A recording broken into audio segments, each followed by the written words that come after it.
You're listening to EduVoices, Champion Foster Futures, a podcast amplifying the voices of those transforming education for children in foster care. Each episode brings you real stories, research, and advocacy efforts to improve the lives of foster youth. Don't forget to subscribe on your favorite podcast platform so you never miss an episode. Now, let's dive in.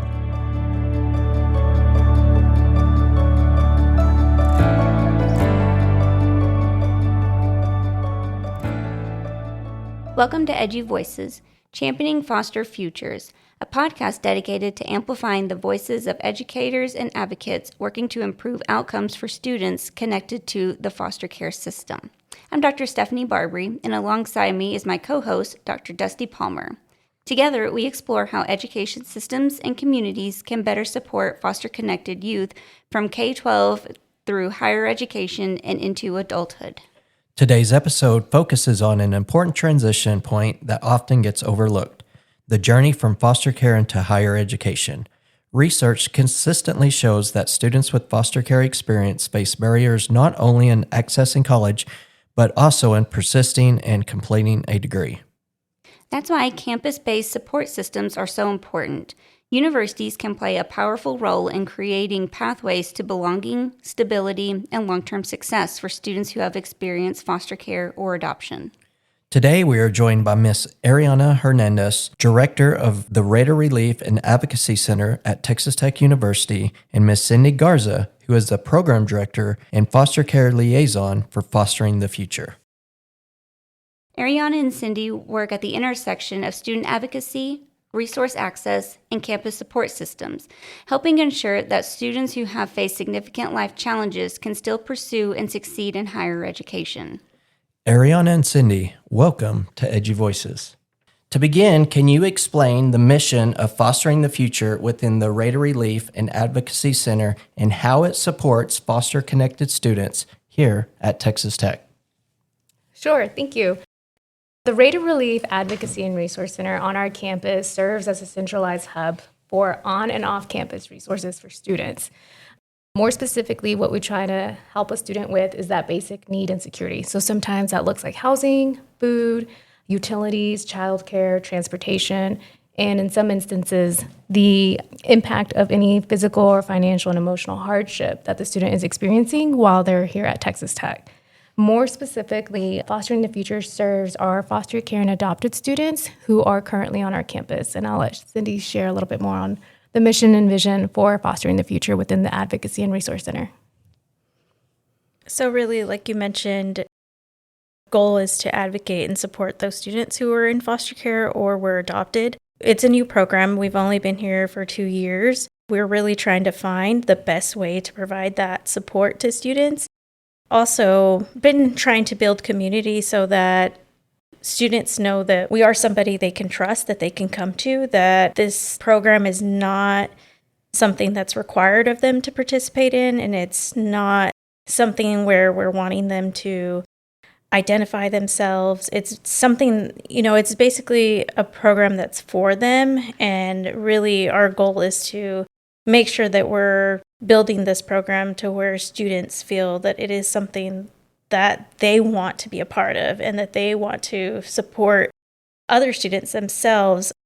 So we've started different things that, I'll share. Yeah, that'd be great. How many students do y'all serve? Currently, there's a list that we've received of students who've either are receiving the tuition waiver, somehow in their application indicated that they were in foster care. So not all students are receiving the waiver. Some students were adopted and didn't qualify for the waiver. And there's some other instances where students were in foster care in a different state, and so they don't get to use the tuition waiver in Texas because they came from a different state. So there's a whole bunch of different ways that students can identify and that are put into our master list. So there's over 420 students that are on that list. Wow, that's incredible. I didn't realize it was that high. When students transition from foster care into a university environment, they're often navigating a completely new system while also managing responsibilities many traditional students may not face. So from your perspective, what are some of the biggest challenges foster-connected students face whenever they arrive to a college campus? I think for us, what we commonly see on our campus or through the conversations that we have with our students is the relationships that they may have with their foster care parents, adopted parents, and then that first transition. Think of going to college. What is one of those first things that a student will have to transition to? Right. And it's housing. Depending on the relationship, what we saw last year when we were calling students on that master list, asking them if they were coming to Red Raider orientation, we found out that their relationship dynamics are very different, whether they're be in person or online over the phone. It was, I don't know how I'm going to get to campus. I don't know how I'm going to get to Red Raider orientation. And those that did make it to orientation, sometimes they would show up with their foster parent or adopted parent, and then the parent would say something along the lines of, I'm dropping them off, and then that's it. And so realizing, like, just having those conversations or witnessing that conversation happen before your eyes, we started to also separate those meetings that we would have. Because, when we think of a traditional family-parent dynamic or student-parent dynamic, you're like, oh, they're here to support their student. Why wouldn't we have this conversation together? When in reality, sometimes they throw you for a curveball and we're like, oh, Ariana will take the parent, Cindy will stay back and meet with the student. And then from that conversation usually stems maybe what major, when is their time to register for classes. So being in a first-gen sense, but on your own, completely alone, is a different conversation that we have with the student. But to follow that, I would say housing is that next question. It's like, how am I supposed to pay for this? How does it work? I said I need to do a deposit. Like, who does that deposit go to? Are there any exceptions for my situation? Does my waiver cover that? And that's when Cindy is able to use her expertise to help that student determine what benefits they can use with that waiver, and how her relationship with TTU Housing has kind of really empowered these students to make that decision to move on campus, get what they need, and start their journey as a Red Raider. Yeah, I think just to add to that is paying for housing, I think, is the biggest thing. I think even now, as students are beginning to apply and get accepted and are starting to ask all the questions, I believe most of them are able to get connected to me from either their foster care case manager that they're working with, or I think I've had even some school counselors who have found my information able to connect them. And so they're asking, how am I going to pay for housing if it's not included in this waiver that I receive? And so I really think that is the biggest challenge, and it's hard to explain to them why the tuition waiver doesn't include housing or books and things like that. Those little things that parents typically step in and are able to cover. These students are left trying to figure that out on their own. And sometimes they do have that parent that's kind of supporting them up until they get here, but sometimes it's a student who their adoption family separated from them. Either it was their choice to leave that home and separate from that relationship. Sometimes it's also that the family maybe couldn't handle behaviors or certain things like that. And so it turns into a failed adoption. And so those students are kind of left without that support from a family, and also trying to navigate how to pay for all these things and figure out, how do you pay for these things? What are other resources? There's not just one thing to say is the challenge, because it's so many things, because then that spirals into, if I don't have the money to pay for that, is at what point? And then we get to the point where it's like, okay, well, there are these resources, but you don't qualify for them, especially for those who are adopted. They don't qualify for the supervised independent living program that we have here on campus, and it does connect with the Children's Home of Lubbock.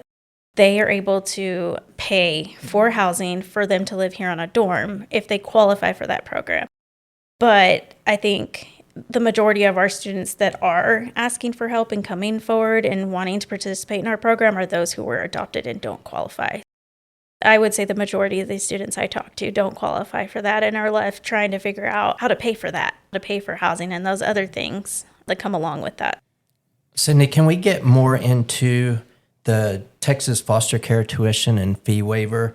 What can you tell us about that? How do the students typically learn about getting that tuition waiver and potentially other support services? Typically, I would say they know about this when they are in foster care. Typically, their caseworker, their foster parents, whoever really they're around, let them know that this is something that they qualify for. And I think growing up, it's something that it's just instilled. You have this tuition waiver letter and you can use it to go to college, and you should do that. And so I think it starts early for most. And then that's where it kind of can get confusing, because then whatever reason somebody heard that they did qualify for the waiver and then they don't qualify. They end up not qualifying somehow, some way. We had a student who had a temporary placement in foster care, but because it was temporary, he did not qualify for the waiver.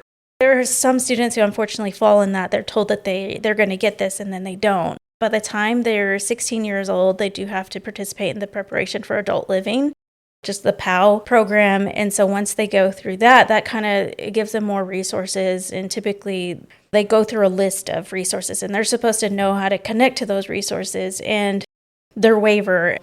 And I think somewhere in there, at 16 years old, when you're hearing about all these things and you're trying to figure out how am I supposed to plan for my future, but I have college paid for, I think oftentimes they overlook that it doesn't include books. It doesn't include housing. It doesn't include transportation all the time. Like you aren't going to have somebody to take you on and off campus, although that can be figured out and arranged, but it takes a little bit more than just it's all included. It's more than that. Tuition waiver doesn't include everything, unfortunately. I think when they get to here on campus, we do work with the admissions. So when they are coming in, we get a list of students and we're able to start calling them in the summer before they're even here. And hopefully this year we're trying to catch them before orientation so that when they're here on orientation, we can meet with them and make sure they understand all of this. Because I think at 16 years old, they may have misunderstood what that meant, what the waiver was and what it included and didn't include. So we sit down and we go through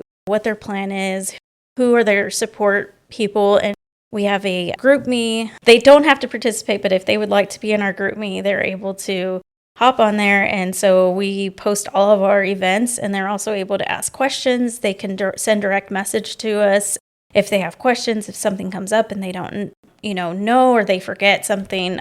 So typically there's a way for them to connect with us. And then when they are students, we send out monthly emails.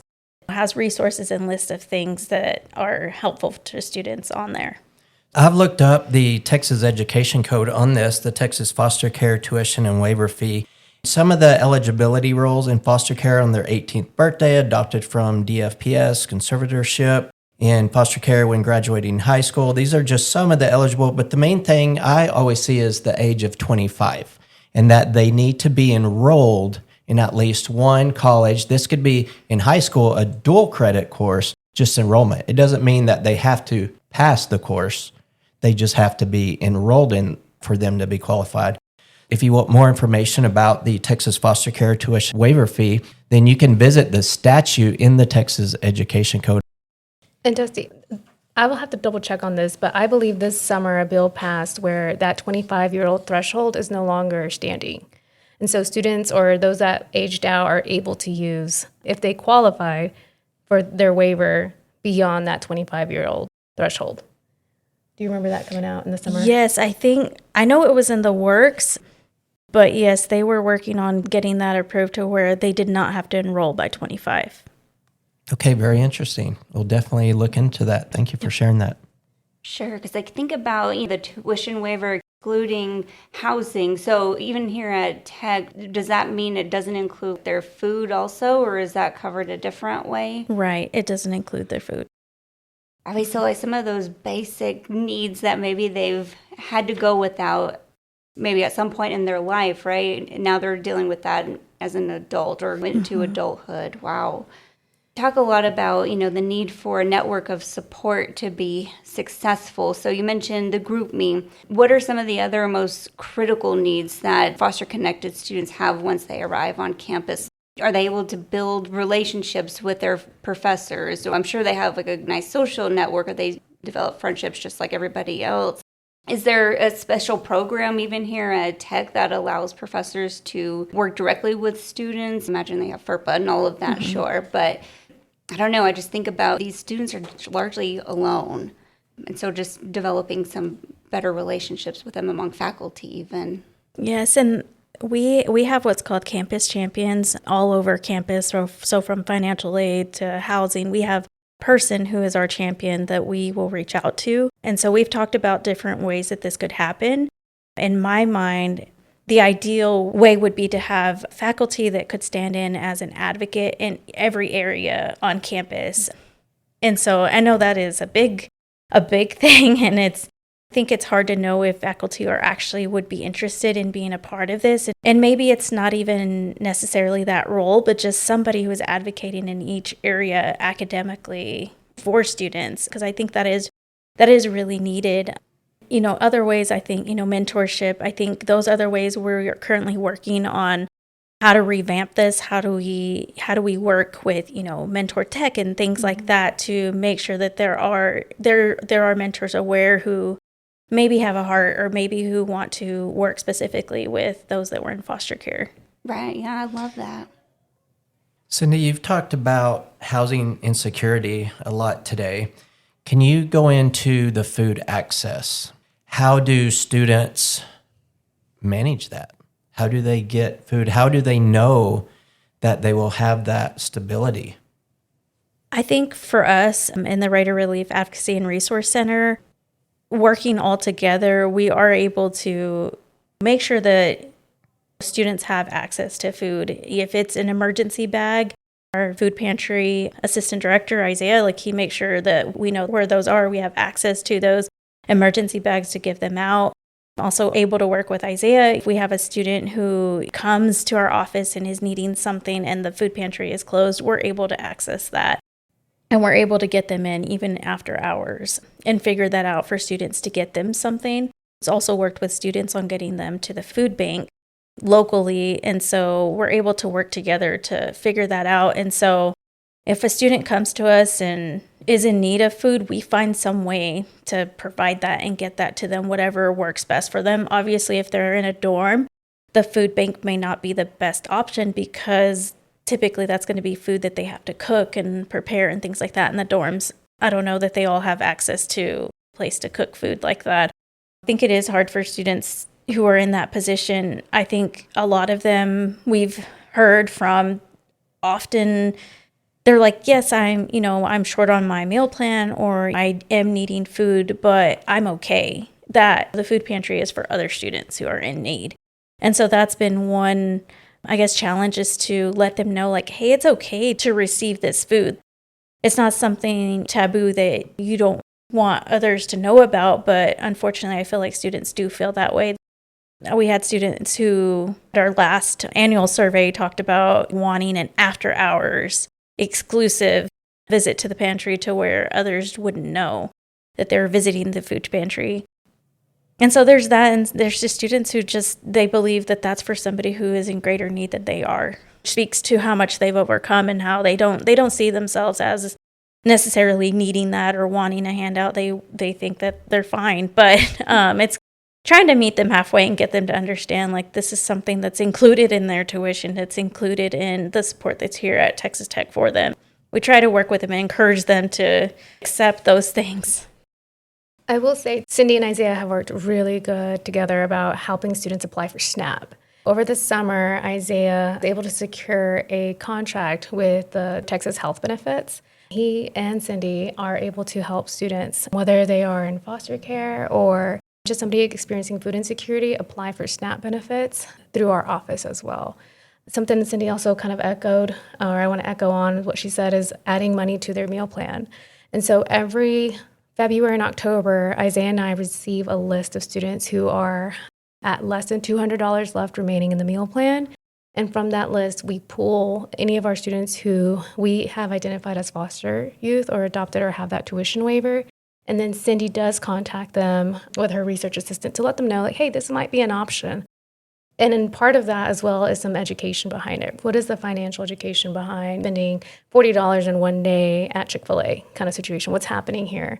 If somebody were to reach out and they're like, can you just add $100 on my meal plan? We can be like, okay, why don't you come into the office and let's see what's going on? Is it a misuse or is it a need? Mm-hmm. Where can we partner with our Red to Black department on office to see what is a good spending plan for your meal plan so that it can last you a little bit longer? It's not necessarily meant to hold you over the whole semester, But if that's the situation, then how do we help support your food needs while you're on campus, whether it's accessing the food pantry, meeting with Cindy to address different needs or different community resources? And I think that's where the Advocacy and Resource Center as a whole can get in contact with different agencies across the community that might be able to sustain the student more long-term, especially if they have a family, versus a couple of items from our local food pantry on campus.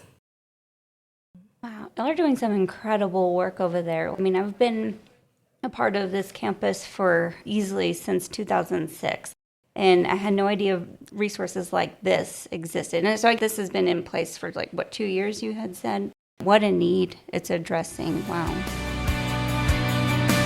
If you're finding value in today's conversation, don't forget to subscribe to EduVoices, championing foster futures on your favorite podcast platform. Subscribing ensures you never miss an episode packed with powerful stories, expert insights, and actionable strategies for supporting children in foster care. Plus, it helps us continue growing this community of educators, advocates, and changemakers. Now let's get back to the conversation. National data summarized by the National Working Group on Foster Care and Education, drawing from federal education and child welfare data sets, shows that only about half of foster youth graduate from high school, and as few as 3 to 10% complete a bachelor's degree. Researchers often link these outcomes to frequent school changes and gaps in coordinated support systems.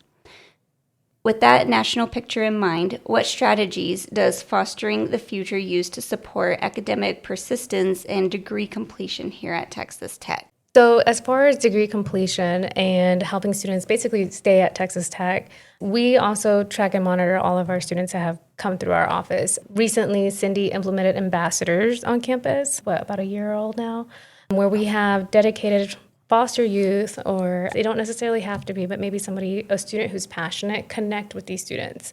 We know that sometimes coming from adult, especially with the lived experience in this situation, might come as you're telling me what to do versus this is what we advise that you do. And having information come from a peer can sometimes be a lot more open to the feedback versus from a staff member. We do meet with these ambassadors to kind of ask them, what are you seeing on campus? What is something that is maybe an unrest for our students on our campus? And so they're able to kind of keep us in the loop, but also when it comes to student success, being a part of academic innovation and student success as a whole allows for us to see, for example, if we see a student come in through our Raider Relief side and we see that they have a foster year exemption, we can connect them with Cindy, but also we can reach out to their success specialist and reach out and be like, hey, we noticed that the student has, so many absences or they're not going to class. Do you know anything about the student? And so sometimes it's Cindy tags in and she personally goes and waits outside their dorm and it's like, hey, where have you been? Or sometimes it's that success specialist who reaches out.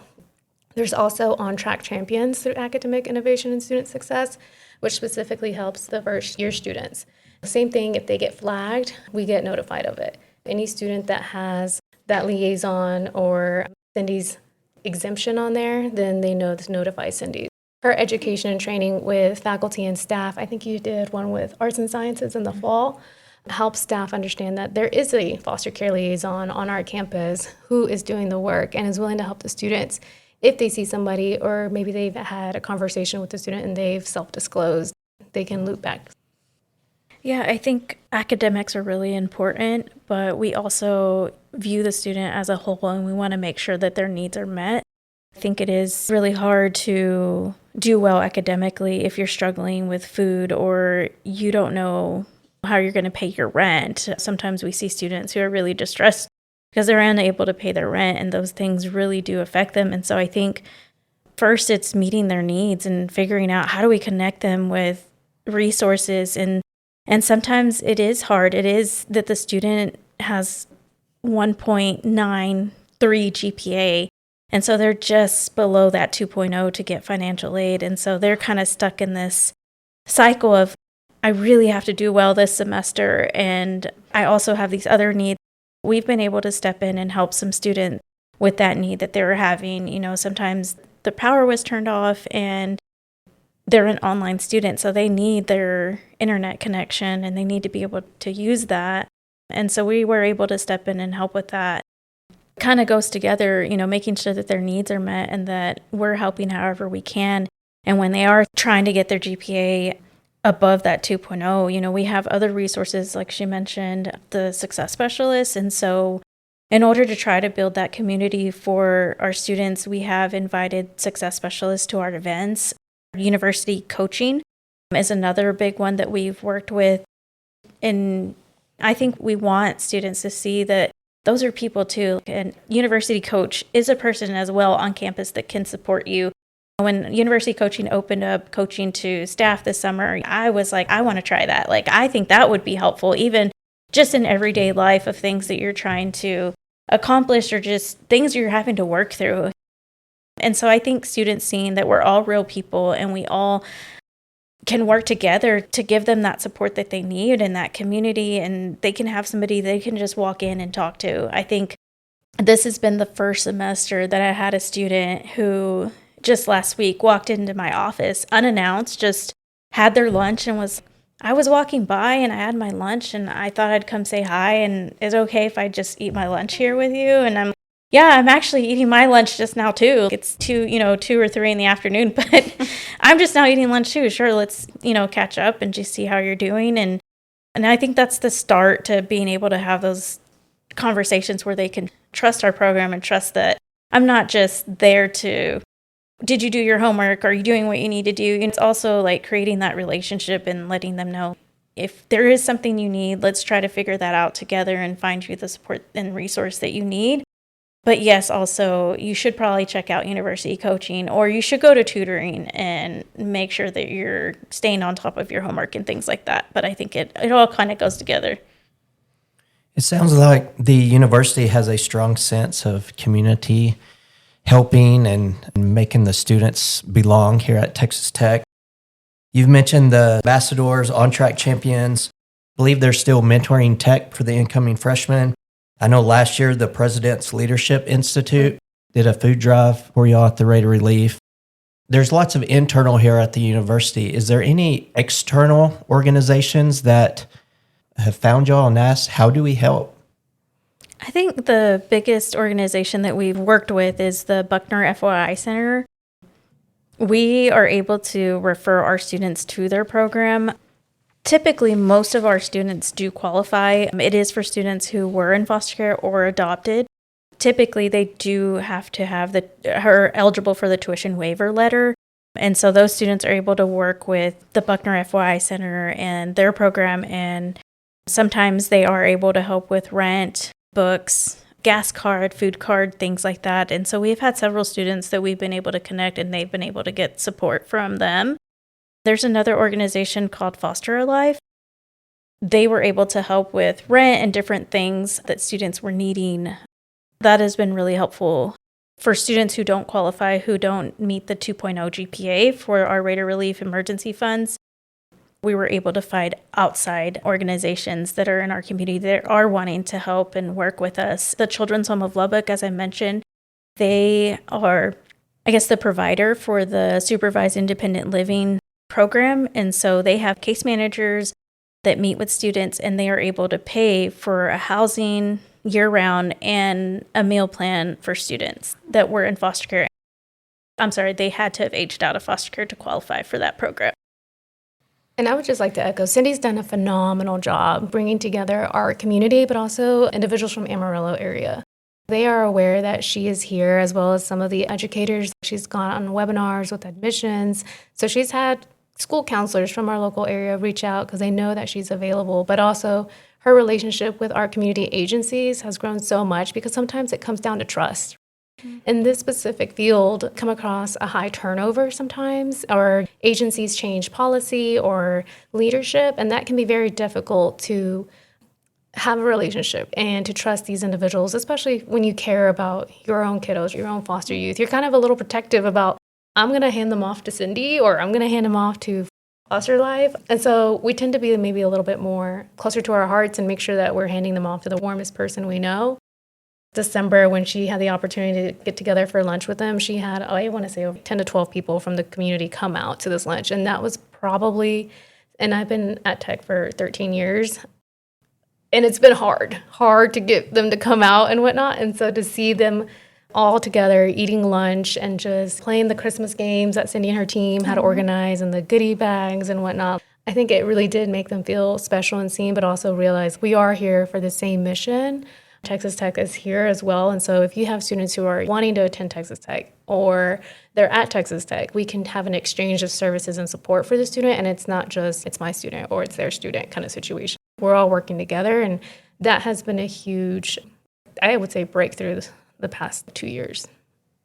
Ariana and Cindy, can you share, without sharing identifying information, can you tell us about a student story that reflects the impact of fostering the future and the difference that coordinated support can make?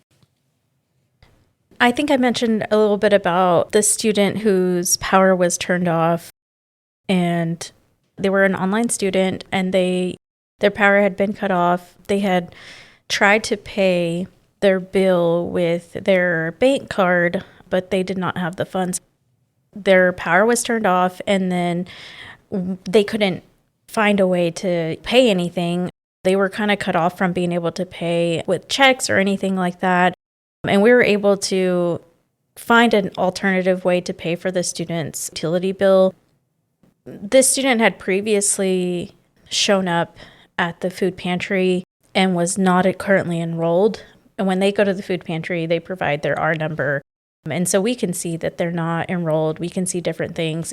For some reason that day, we all happened to be there, and we were all able to kind of case manage and work together to figure out how can we help this student. We kind of sat down and talked and figured out that they had just been really struggling and really were wanting to be in school, but just were having to, I think it came down to the GPA issue and having to be on academically having to take a break from enrolling because of the GPA. And so when we were able to get them food, get them situated, and gave my contact information and let the student know, you are able to come back and enroll as a student, please reach out. And we're here to support you and help you get your GPA up.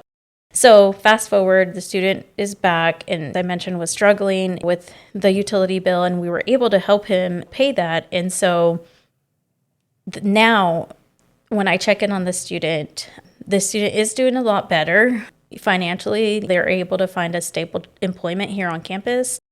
With that, they're able to pay their bills. And so when I ask, how are you doing? They're like, we're doing great. And we're also able to keep these students close, and we monitor them and monitor things are going for them. And if there's things that we can email one of our champions and find out, I think there was something on their bill, and we're like, why is it on there twice? Want to make sure they're being billed correctly.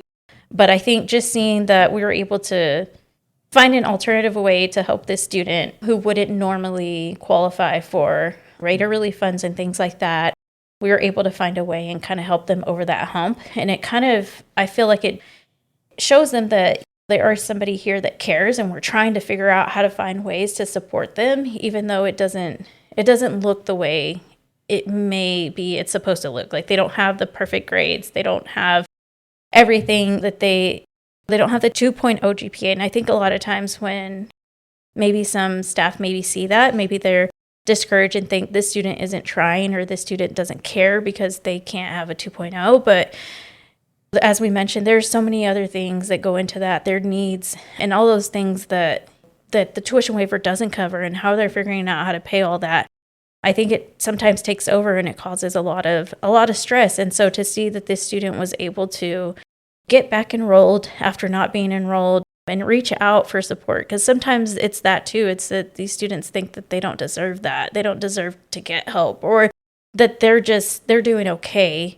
It's somebody else that needs the support. So when they reach out, I think it's really important because they've come to that place where they're asking for help. And so I think it's important for us to help them and then see that they're not going to be somebody who keeps coming back, that this student got the utility paid for, and I hadn't heard from him again. I'm the one reaching out just to check in and see how they're doing, but they're not coming back asking for more. I think typically students that we see they ask for the support when they need it, and then they go on and when they're doing fine and they find that stable place, they succeed and they do well, and they're not just asking. It's not just somebody asking for a handout, I think is what I'm trying to say. And it's not just somebody who's just trying to take advantage of what's here. I think these are students who really need that support. And when they come forward and ask, I think it's important for us to listen and to find a way to support them. Yeah, absolutely. So as universities continue to recognize the needs of foster-connected students, we're seeing more innovation in campus support programs. How do you envision fostering the future evolving in the coming years? I think maybe we touched a little bit on really reaching out to faculty and seeing how we can work together with them. I think it means a lot to students when faculty understand where they're coming from. Our survey we did last year, a student mentioned that they don't like feeling that their situation isn't being heard or seen by faculty. They want to know that, tell their professor that they're struggling, that they're going to understand that it is hard for somebody who maybe came to campus without any support, who aged out of foster care and who doesn't have parents checking in on them, a parent who can provide an additional funding to their meal plan, or they're trying to figure out how to work and go to school and provide for themselves and do all of those things. And so I think working with faculty to make sure that there is the word out there that students really would like that support and really would like, I think it would be great for faculty to work with us in our program and really just find ways to work with students and let them know that they are also real people in our community. We have some faculty or some staff actually who have maybe adopted, had some sort of way that they've worked with the foster care system. And so I think really finding those people on campus to continue to help our program and meet those students where they're at, whether we call them an advocate or a mentor or whatever, I think it's just important to see them connect with us. There are other things that we've seen in our program.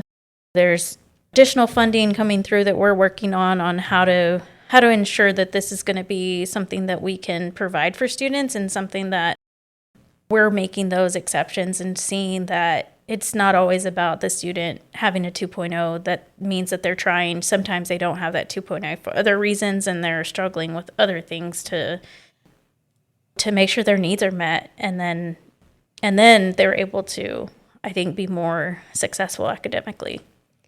I will say that we have talked to other Big 12 or Texas area schools where we're like, we only have, 12 students come into our event. Like, what are we doing wrong? And they're like, you're doing great. This is the average that you see. They just need to know that your door is open when they need you. And I think we've seen that a lot this past year where, we're sending monthly email newsletters to 400 plus students. And we don't know if they're reading them. We don't know. We might just be like a little mosquito or net near you. And we're just like, hey, we're here. And then we'll get somebody walk in. And I think that's what matters at the end of the day is like they know that Cindy is here. Or if something happens, they're like, okay, I think I saw a newsletter. Or I think I saw an email from this lady.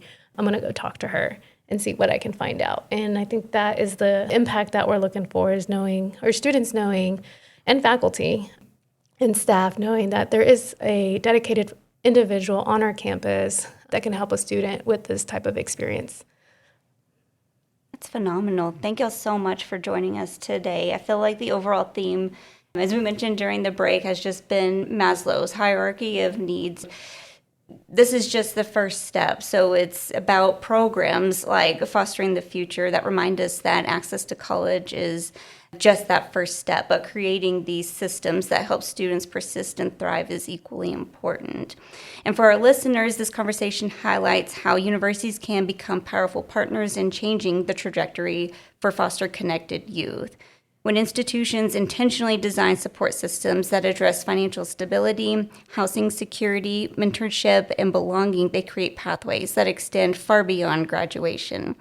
If you'd like to learn more about the work happening through Fostering the Future at Texas Tech, we encourage you to explore the Raider Relief and Advocacy Center and the resources they provide for students.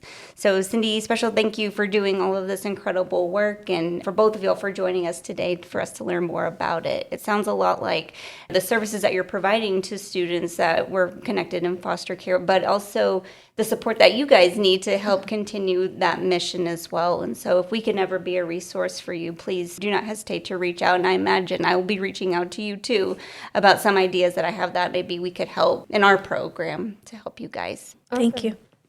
Before we close today's episode, we want to briefly revisit a point we discussed earlier about the Texas foster care tuition waiver. During our conversation, we referenced the longstanding understanding that students connected to foster care needed to enroll in college before the age 25 to activate the state's tuition and fee waiver. After recording, we followed up on that and reviewed the most recent legislative update. The Texas lawmakers have now extended that eligibility window. Under current law, eligible students have until age 27 rather than 25 to enroll and lock in the tuition waiver benefit. Because policy changes can take time to be fully implemented and communicated across institutions, students and advocates may still hear different information depending on the source. We encourage listeners to connect with a campus foster care liaison or financial aid office for the most up-to-date guidance. Access to higher education remains critically important for students with foster care experience, and we will continue to monitor policy developments and share updates with our listeners. Thanks for being a part of the EduVoices community.